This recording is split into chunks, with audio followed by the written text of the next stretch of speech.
Okay, we're recording, and in a second we'll be sharing, hopefully.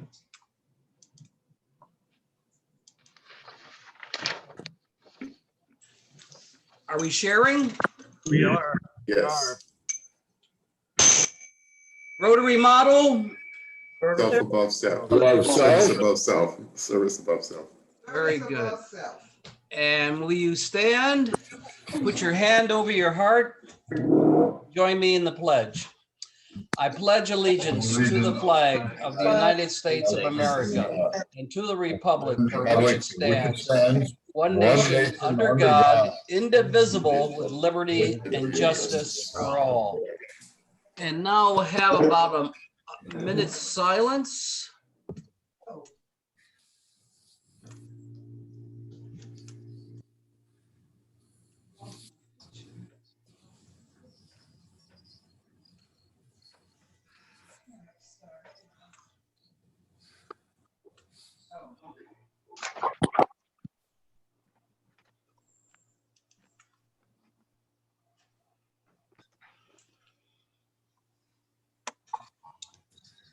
All right, everyone. I think this may be a record meeting. Certainly, if not in numbers, it certainly will be in personalities, because Rick Hubbard, where is Rick? I can't find him now. Here, sir. Rick Hubbard is here. Tina is here. Dave Kavler is here. Tom is here. Wow. So what's our count, guys? 21 right now. Well, that's 21. 21. I know, but I can't do all these things at once, Jackie. I'll figure it out. All right. I regret that we have to start the meeting with a very sad announcement. Some of you will not know that Paul lost his dear friend, Kent Rogers. And Paul, I would like you to share with us again your relationship with Paul and his challenge, and anything you want to say, Paul. Well, thanks. I was gonna use happy dollars, but Kent and I have been best friends since junior high, and we were just inseparable in junior high and high school. And he's been an influence to me throughout his life. We've always had a great relationship. We could talk, call each other on the phone, and it would be just like we had never been apart, all the way up until last week, when we continued to communicate every day until the day he decided that, he'd gotten worse. He'd gotten over the COVID, but he was still in the hospital requiring basically 100% oxygen and delivered in a special way called vapotherm, which is a new technology. Despite that, he was getting worse, and he already had underlying lung disease. And he made the decision on Friday of this past week, because he was facing, whether to go on a ventilator or not, because that would have been the next step to keep him alive. And he decided that, given his underlying lung condition, he knew what would happen clearly, which was that he would never get off the machine. And so he decided not to go that route, but to rather to choose comfort care. And so 24 hours later, he was gone. But his children were able to come in, and his wife were able to be with him because he was over the COVID. So they were with him. He died peacefully with his loving family around him. I'm grieving his loss. Paul, we grieve with you. You're lucky to have one friend in this world, I believe. Friends aren't cheap, and long relationships are really something. And I hope that we don't have to go through many more of these conversations before we come out of the woods on this. But if anybody would like to share, and that's what Rotarians do, we support one another. If you have a loved one or a friend that is being challenged, let's talk about it. I think there's value in that, and we'll all cry together. Thank you, Paul. David, you're on mute. Take yourself off mute, David. I thank you for that invitation, Bill, because there's quite a few people on this call who know Greg Losey. And, you know, Greg and Laura Losey, they left Cape Charles and moved to Yorktown, but they were really, for about 15 years, were, you know, quite great assets to our community. But Greg is suffering from prostate cancer, stage 4, and he's really fading. And so I wanted to put him out there for everybody to think about. Maybe hold him up in your prayers. And of course, if you can reach out to his wife, Laura, who's taking care of him, I'm sure she'd be glad to hear from you. So I just wanted to point that Greg been a great influence in my life, in my Cape Charles life here. So thank you for this opportunity, Bill. You bet. Bill Murphy, I think you had something you'd like to say. Yeah, I think quite a few of you know or remember our former district governor, Bill Pollard. I knew Bill when I lived in Portsmouth, and I met him when I joined Rotary again, and I was surprised to learn he had been the district governor just before I came in. I stayed pretty close with him, and I just learned this week, actually it was in the district newsletter, that his mother, Joan, passed away early part of January. It wasn't COVID related, but it was unexpected. Joan was also a past president herself with the Petersburg Rotary Club, and she was an area governor, and she did a lot of things on the district level. She ran the silent auction at the district conferences for a long time. And so I sort of reached out to Bill and talked to him, and I told him we'd be thinking about him, and he said he appreciated that, and he said to say hello to everybody in Cape Charles. So those of you that remember him or know Bill, or you might want to reach out to him, but that was quite a loss. His mom was a great lady, and I was very pleased to have met her during my time in Rotary and worked with her on a few things. So thank you, Bill. And Bill, thank you for representing the club too, Bill Pollard. He's a super guy, a runner, just all around great Rotarian. Okay, last week, Reggie challenged us to call somebody, a buddy or anybody in the club, and say hi. Because some people aren't really comfortable in this environment, and they're kind of out there, not by themselves, but they're not with us from week to week. So Reggie, who did you call? Oh, my old buddy, Rick Hubbard. And I also called another person that I had not received a call back from, but I did get to chat with Rick, and he's here. So I'll let him tell you what's going on with him.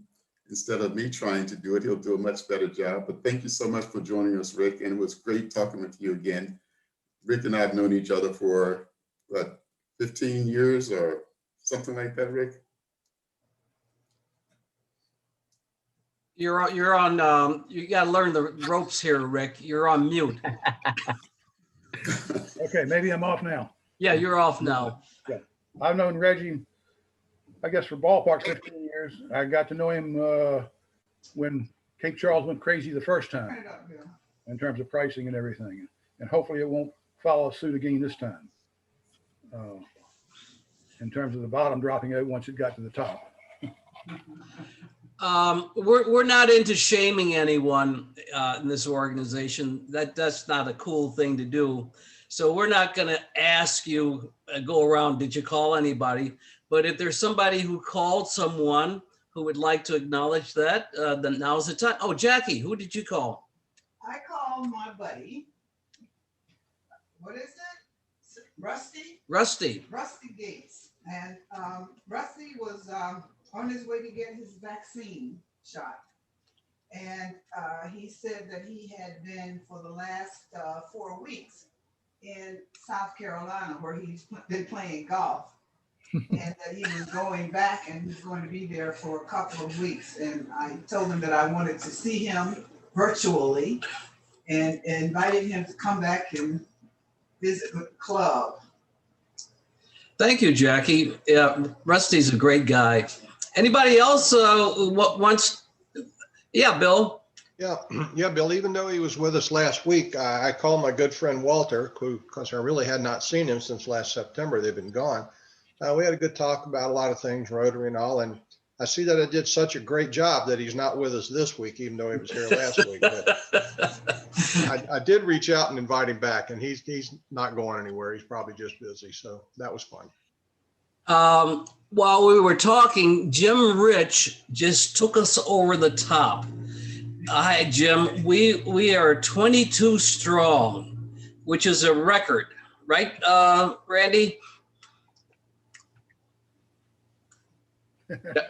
This right is. Yeah. That is a record. Pretty close to a record. Is it a record? I'm going to declare it a record. Declare it a record, sure. Yeah. Okay. We'll do a little business, and then for this record meeting, John Burtis is going to share his bio. Now, John Burtis has been a member of Rotary so long, I never heard his biography, and I've been in the club about 10 or 11 years. I feel as if I know John, but I'm sure he's going to bring out some things that will really make us understand what a guy he is. So a little business. Today is Groundhog Day. And just so you know, we're going to have a long winter. I'm just spreading good news. I'm sorry. Now look, has anybody had any experience with managing a Super Bowl pool or any kind of pool? Oh, that was Ron. So we have no pool masters. Oh God. I was hoping we might have a Rotary Super Bowl pool, but if we don't know, if we can't manage it, then it's just another bad idea. Where are your cough drops? What? Cough drops. Coughed it. Okay. All these disruptions. Okay. Who is Jennifer Jones? She was an actress. That's one. There's another Jennifer Jones who that's part of your life. Bill Murphy, you're disqualified. You know Okay. everything, so you're disqualified. Okay. Shame on us if we don't know who Jennifer Jones Give is. us a clue. Okay, she's a Rotarian, Oh, and she's going to be the next world president. the first female. Yes. So, and that's huge. And we have an opportunity. I'm just giving you a heads up. She's going to speak at one of the district clubs, or maybe 2 clubs. And if we can arrange it, I would like our club to do anything we have to do, move our time, move our day, for her to be a guest speaker. And I think this is going to happen within this month, if possible. Is that a good idea or a bad idea? Good one. Okay, Regina's going yay. Who thinks it's a bad idea? It's okay to say it's a bad idea, because if we do it, we're probably going to have a meeting maybe one morning or one evening on non-Tuesday.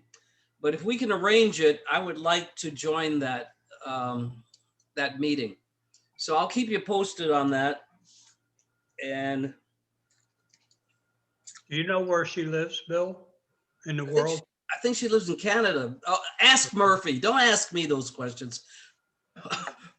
Bill, you don't know? Come on, Bill. I know you know.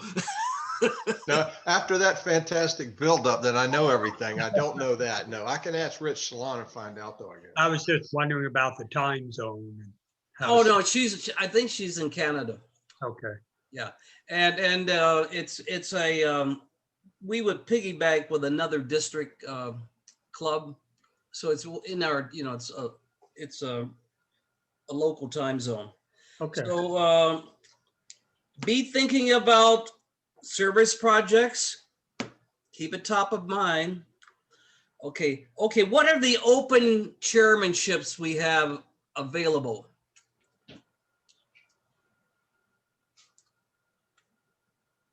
Don't blurt it out at once.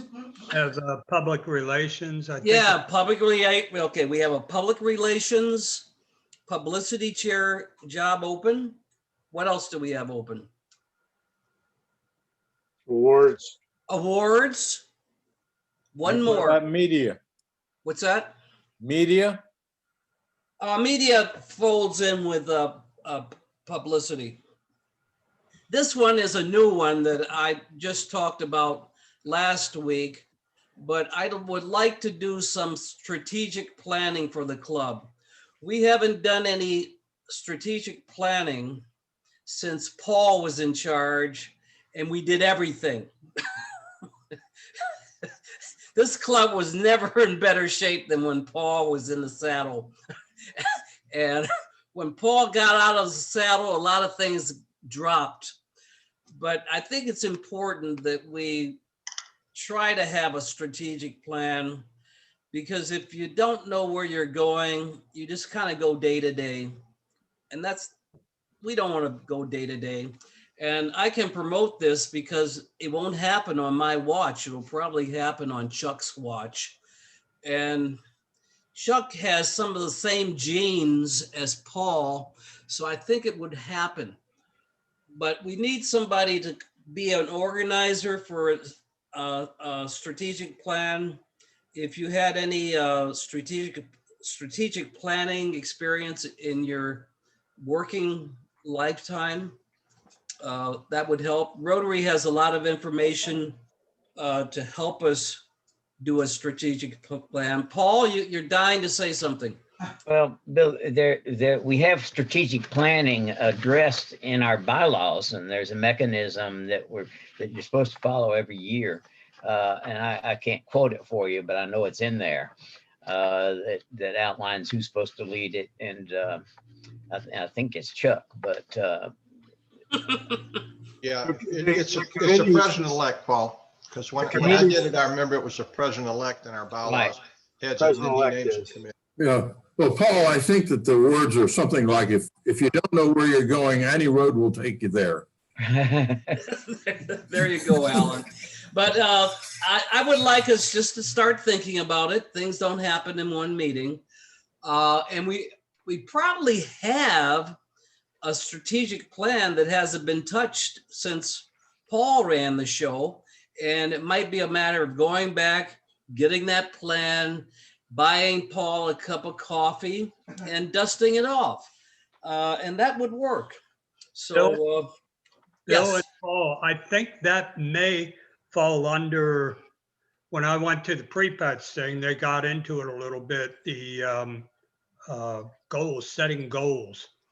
And that was definitely something that was identified that is the president-elect's responsibility, because you're setting the goals for when you step into the position of president. So Paul, does that sound right? Goals and strategic Yes. planning are one and the same?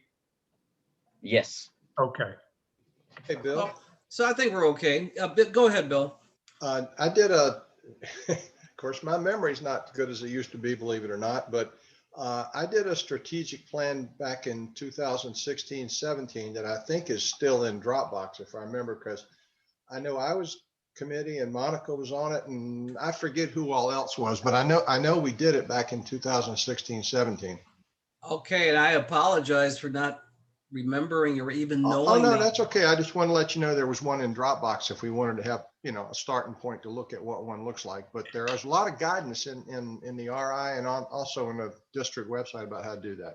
Okay, well, that's so, okay, so those are the three jobs. One looks like it's already defined for the president-elect, but I really would like to see us step up and have a publicity committee so we can really bust out of here when we go live again and show the Eastern Shore that we're alive and well and we're doing things. Doesn't do any good for nobody to know it. One benefit of publicity is we have more members. If we have more members, we get more things done and we don't have to do as much individually. All right, so if you haven't had your COVID shot, get your shot. And think hard about calling another Rotarian between now and next week. That said, I've got to do something here.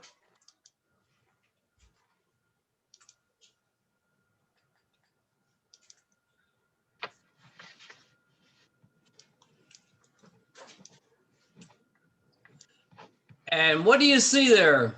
Happy dollar. Happy dollars. There you go. And who is going to kick off Happy Dollars for us? I think last week we had a tremendous Happy Dollar session. That was a special meeting. But $1 will do. Who's got $1? If I can go. You sure can. All right. This kind of plays into the whole COVID thing, and this is positive news. A very good friend of mine up in Carlisle, Pennsylvania, a lady who I actually went with for a number of years in the 90s, and we skydived together.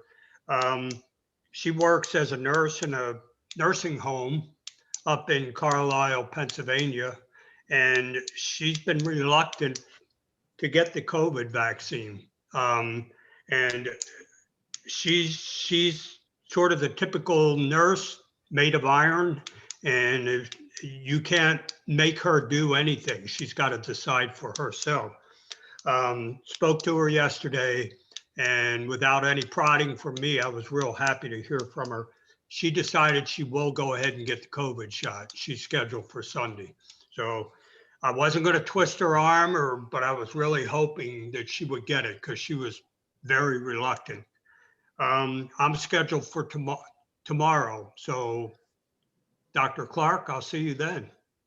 I was a little reluctant myself. I've been watching the news and everything. The one thing that I'll say is I know people that have had COVID, not a happy thing. And unfortunately, I've known people that have passed away from it. More so, I've known people that knew people that passed away, like Paul. But I've not known one person yet, and I've known many who've gotten the COVID shots, but I've not known one of them to say they had a bad reaction to the shot. So to me, that's good news. I give 5 happy dollars. Wow. Thank you, Chuck.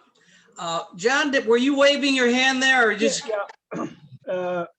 Since I get the opportunity to speak and everybody will probably leave after I start, I just want to say I'm going to put $20 in because I'm getting my COVID shot Friday and I'm really thrilled. I'm not, I haven't jumped line, I haven't done anything inappropriate.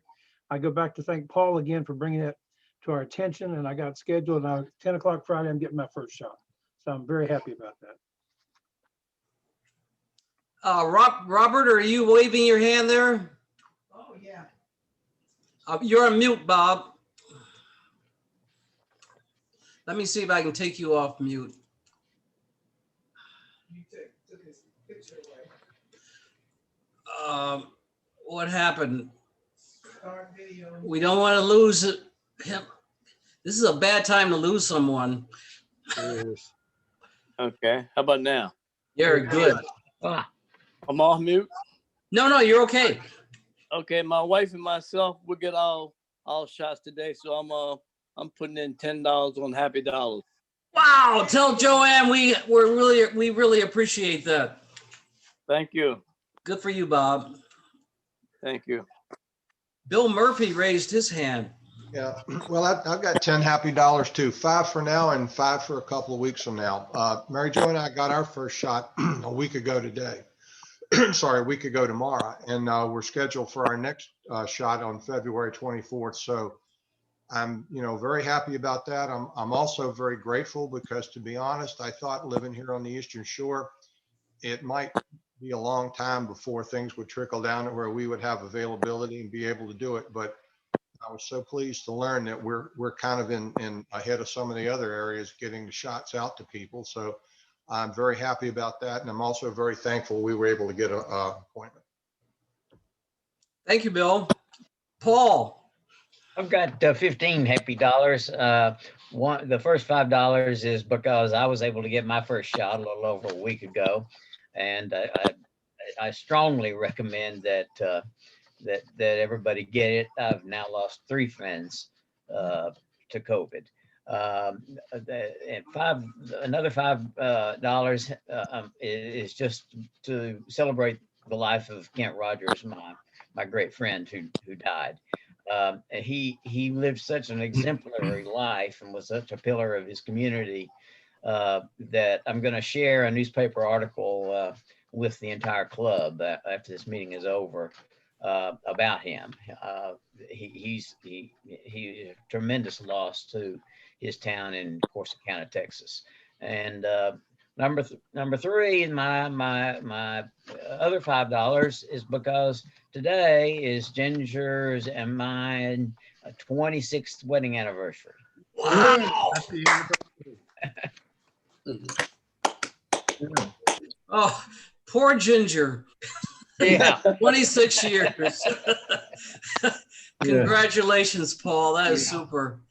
I'd like to echo Paul's happiness. And while Paul has lost Kent, Paul enjoyed a very long relationship. And I am happy that you had such a relationship. I don't have a relationship like that. I have a good friend who I would call maybe every so often, who is kind of on the way out the door right now as well. We are all getting closer to the finish line, but I'm kind of envious of you, Paul, that you had such a great relationship for so long. So that's worth $10, I think. I'd like to have a $5 happy dollar thing for the fact that a week ago Saturday I had, and along with Sini, our first COVID shot, and a week from this coming Saturday we get our second one right up here at Nassawatic. So, boy, you're the schedule. How much was that, Alan? How happy are you, Alan? $5. $5. When I David. get the second shot, it'll be 10. David, David Kabler. Yeah, hey, when I joined the club, man, the happy dollars was literally $1.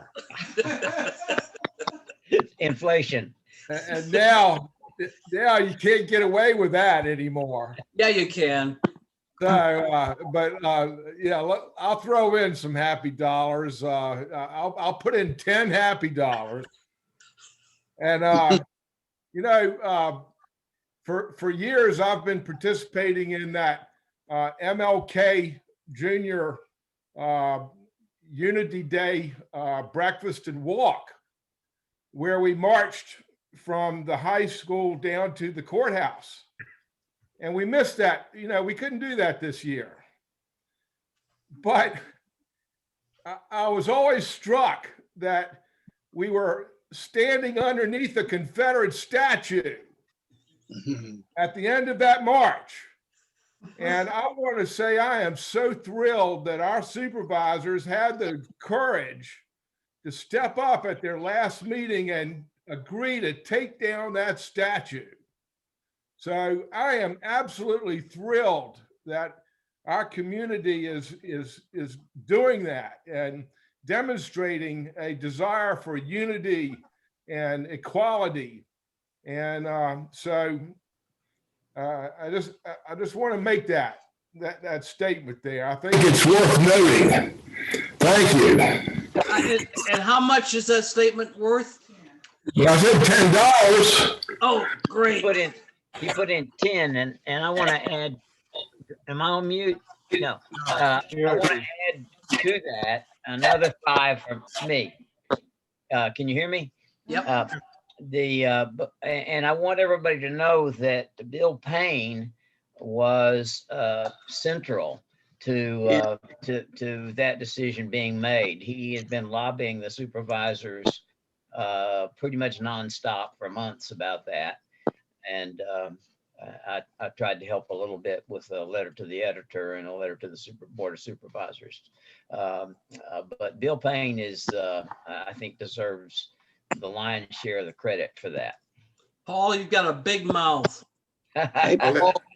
add $5 as well for you, Bill, and for the organization that decided to remove that. Thank you. Was Dave? Yes. Dave, okay. Thanks, Dave, for bringing that to our attention. Hey, Paul. Oh, Jackie's got some money here. Yeah, I have $5 and it's in follow-up to Dave Cavler's comment. And I'm glad that Paul spoke up because I was going to also alert these Rotarians that Bill and Paul were very much involved in campaigning. You've got a big mouth too. To get that statue taken down. And Bill wasn't just, he was making personal phone calls to the board of supervisors individually. All right, Jackie, we have to cut you off. No.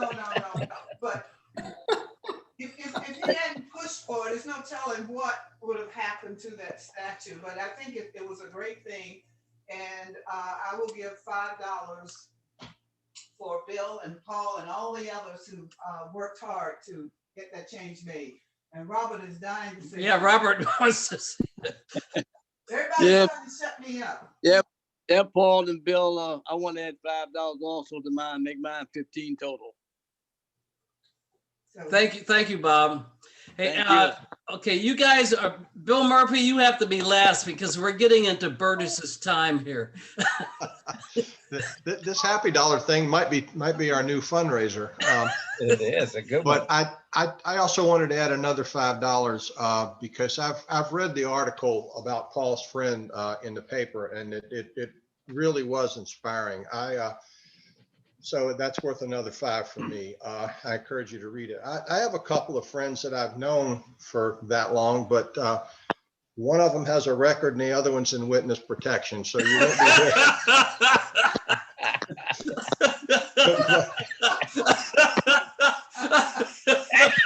I had a rough childhood, but anyway, Dr. Rogers was quite a man. So I encourage every one of you to read it. He was a fine person, and I wish I had had the opportunity to know him. And I understand why Paul Greaves has lost so much. He was a real pillar of his community, and you don't see too many people like that. So please take a read on that when you get it. Bill, thank you so much. We're going to have to stop there. Oh, God, Randy wants to, okay, Randy, go ahead. I just have 10 happy dollars to help celebrate Paul's anniversary. Thanks, Randy. And Jim Rich. I would Okay, like Jim. to, Jim is on. Jim is in now. I'm going to put $10. Half of that is for my daughter, who's down in Atlanta studying at Emory University to become a physician's assistant. She got straight A's in her first semester. The other $5 is for anyone who can give me a little advice in getting an appointment for the vaccine. My wife and I, as soon as they heard we were new to town, they said, "Oh, yes, we have an appointment for you on June 29th." So I hope to live that long. Thank you. Suggestions are welcome. Hey, I'm sure Mark Clark can help you out. Okay. Just let me know how I get in touch with it. Try lying about your age. What? Try lying about your age. Well, I actually qualify. Okay. I'm more frail than I look, but at any rate. Okay, look, thank you. I mean, this is over the top. We broke another record, I'm sure, today with our Bill, can I just chime in really quickly? Yes, Tina. Can I also contribute $10 for both the efforts of everyone with the Board of Supervisors, and then as well for Paul and his anniversary? Yeah. There you go. You're right, Bill, $130. Wow. Wow. Hey, Chuck is something. you guys, hey, you guys are gonna have to toe the line come this summer. No loosey-goosey. Loosey-goosey is all over. Now look, we're gonna run over 1 o'clock because John Burtis, I just have to share one thing. When I moved to when Jackie and I moved to Cape Charles, John Burtis was on the board of the city council, the town council, and he published a periodic, I think it was once a month, kind of what was going on in the town. And then he would invite his constituents to come to his office, and he would update us on what's going on in the town and answer any questions we had. And because I was a newbie, I said, that's a great opportunity. So I would go to John's office, and many times it was just Jim, what's Jim's last name? Reverend Jim? Davis, Jim Davis. Jim Davis and me. and John would only take, when I didn't insult the fire department, they all showed up, so it just didn't matter then. and John would take the time, and he would just share with us what the town was all about and what the issues were. And I said, you know, this is a nice guy. Little did I know that he's really a nice guy. And over since 2006, I really learned to love John and respect what he does for the community. So John, with that, will you tell us about when you were born and what followed? Well, World War I. I'm going to do this like speed dating. I've never participated in speed dating. I'm going to go through it really fast. If you have anything to say at any time, jump in. If you boo and hiss, that's fine too. Most of us are tuned in today are into our 9th decade. And some are 8, some may be 10. I don't think we have any 10. I was born December 22nd, 1949, at home to be close to my mother. Okay. I had three siblings, all of whom were born in the hospital except me, 2 older, 1 younger. We were living with my grandparents, which to me was normal. It was because my parents were going through a poor patch. I didn't know that, but I had a great childhood. I slept with my older brother in an unfinished basement. It was unheated, had a concrete floor and rock walls, and we loved it. We had a back door to get out, and needless to say, we got out. Today, Child Protective Service will probably come in and lock my parents up, my grandparents up, take us away. I set the house on fire when I was 4 years old, one of my first major accomplishments. We had a coal bin and a coal furnace, and I like to play in it. And if you're familiar with coal dust, it's fairly volatile if you throw lit objects into it. And so I set the house on fire underneath the kitchen. Turned out not too bad. I started school when I was actually 4, which it hadn't dawned on me. I didn't turn 5 till December. And I think it's because either go to school or go to reform school. They wanted me to get out of the house. So when I started grade school in Mullins, West Virginia in 1954, our schools were integrated. Same year as Brownview Board of Ed. However, at the same time this was going on, we still had two, not black, but of course they call them colored schools in town, a 1 through 8 and a high school. And those stayed in business for a while. The high school, their last year in business, it's called the Conley Blue Devils. Our school, believe it or not, was the Mullins Rebels. I hate to say, but that was our thing. They went out, they closed up in 1963, the same year I went to high school. And they won the state basketball championship that same year in the smallest class 3 in West Virginia.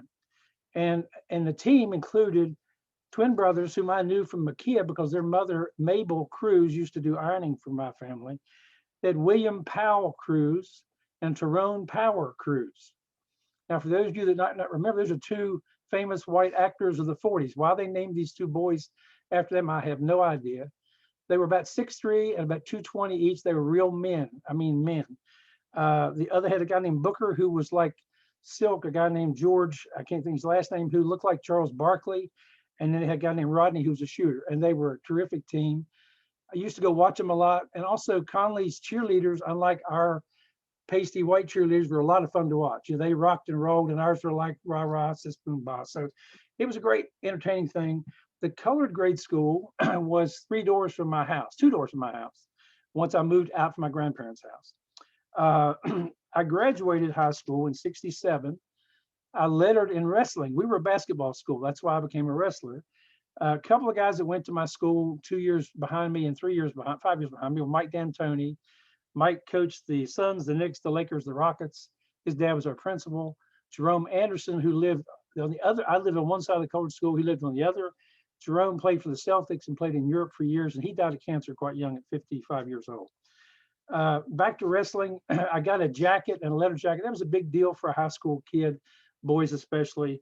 As a wrestler, if you've ever seen the wrestling pictures, I'll bring mine sometime. I looked a lot like a praying mantis. You know, I had the same big head I've got now.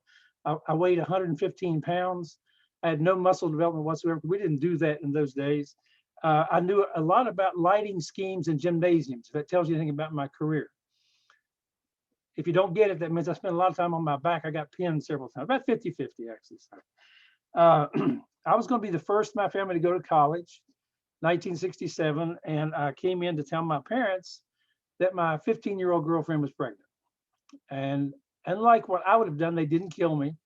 However, we went to Virginia to get married because even with parents' consent in 1967, unlike what you may think, we could not get married in West Virginia. We had to go to Virginia, the Commonwealth, the higher level state. So that's where we got married in 1967 in Virginia.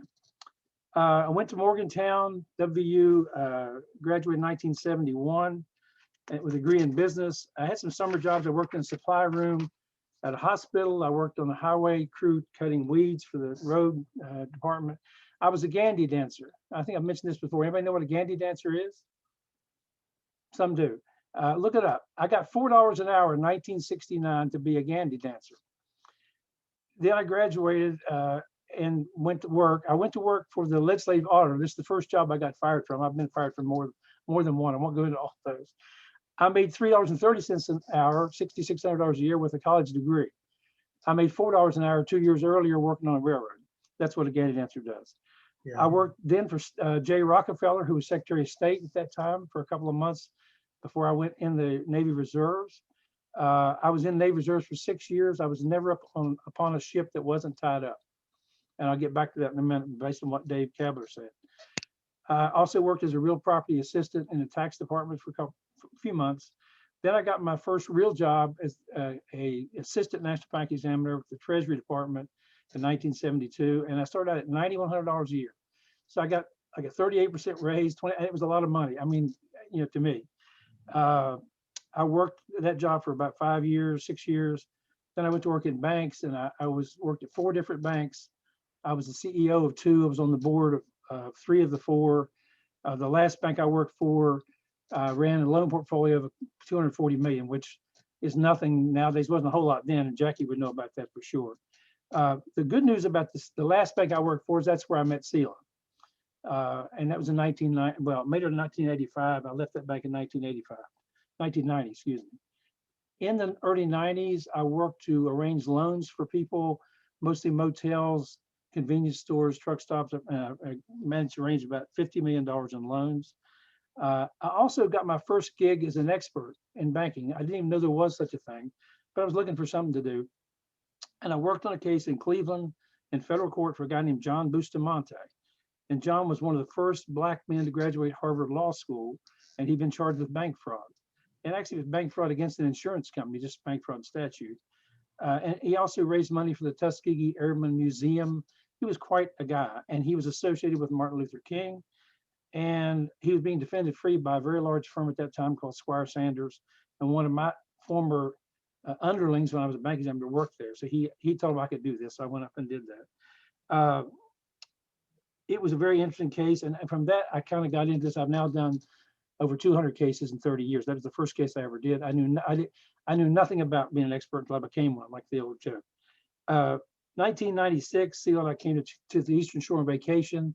The last night we were here, we spent in Cape Charles, went out on a sailboat owned by Greg Losey, who David mentioned earlier, and that boat later became David's boat, David Calver's. Greg also became my first contractor on the building that we've owned for years. He was the first guy to work for us. So I've known him and Laura all that time. We moved to Cape Charles in 1998. So we've been here 22 years, 23 years now. I don't remember the exact year I joined the Rotary. I will say that Sela was the president of the Rotary Club. Before I came, she changed jobs and moved and dropped out. So I became a Rotarian after she left. I think I joined about 2008. I'm not sure the exact date. I should have looked it up. I was the club president in 11, 12 and 18, 19. And the club survived both of those episodes. And you know, kind of like Bill Payne. If it could survive me and Bill Payne, it's going to be around for a while. It's been a great opportunity to meet lots of people. I don't think I met Jackie at the time I met Bill, but the best thing, a person I've met around the Rotary Club has been Jackie. And Jackie, I have a great relationship. She's a smart aleck, I'm a smart aleck, and we get along really well because of that. When I moved here and when I was first married to Sela, believe it or not, I had red hair. So I tell people that she made a gray-haired man out of me, which she did.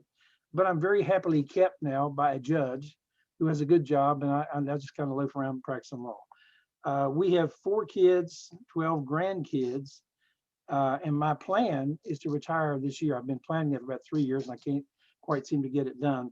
One thing I can do, and I do every year on my birthday and sometimes otherwise, is stand on my head. And David Mitchell did this. David Mitchell lived to be 96, so I'm going to try to live to be 100.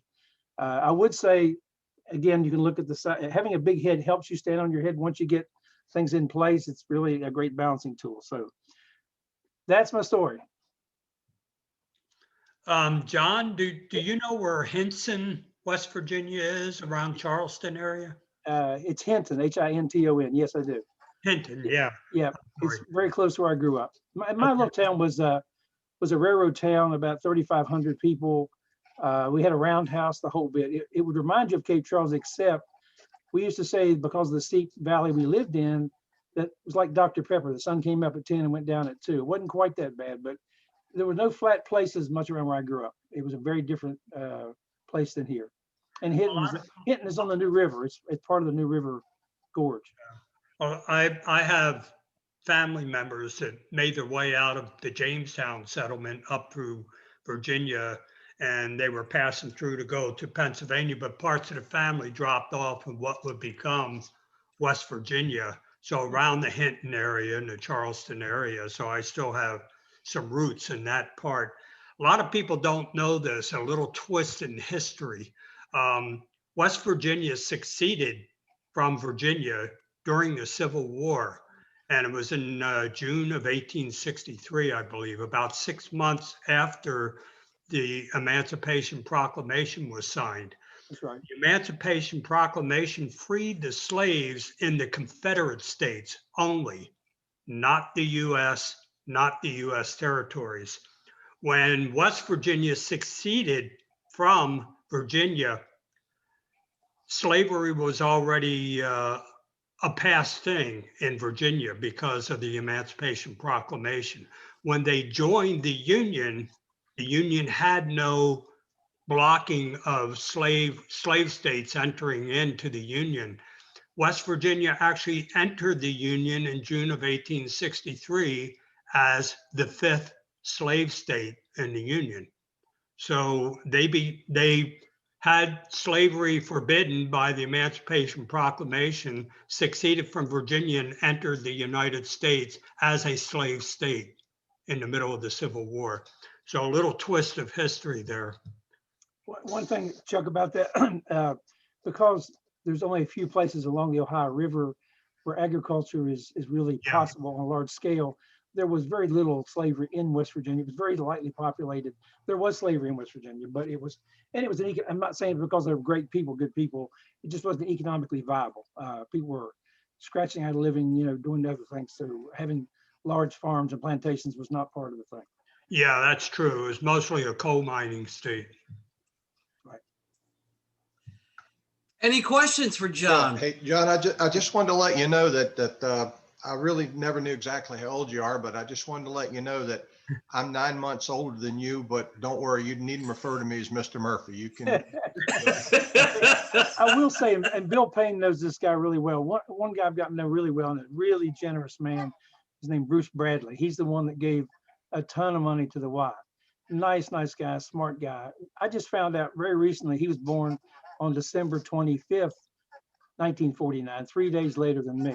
So my theory now is I was premature. If I'd waited 3 more days, I've been just as smart and just successful as Bruce Bradley. Probably not, but anyway, he loves the fact I'm older than him, 3 days older than him. So anyway, if you haven't met the gentleman, and not everybody's had that chance, he's one of the kindest, most generous, good Christian men I've ever met in my life. And I know Bill Payne knows him well.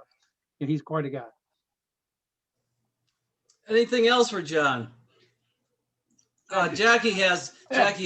Careful, John. Hey, I know. Can I mute her? So, I met John and his wife. Both of them found out they were both from West Virginia. Then I met Katie. So the next time I saw John, I said, guess what? I met you and your wife. You're from West Virginia. Then I met Katie and she's from West Virginia. And all 3 of you are smart. Thanks, Jackie. We escaped. I will say when I first came here, because I didn't have a regular job, I haven't had one. I worked for myself for 31 years now. There was some rumor about I was an expert witness, and some people thought I was in the witness protection program. And I didn't disabuse them of that. I would just say I can't tell you anymore, and that was it.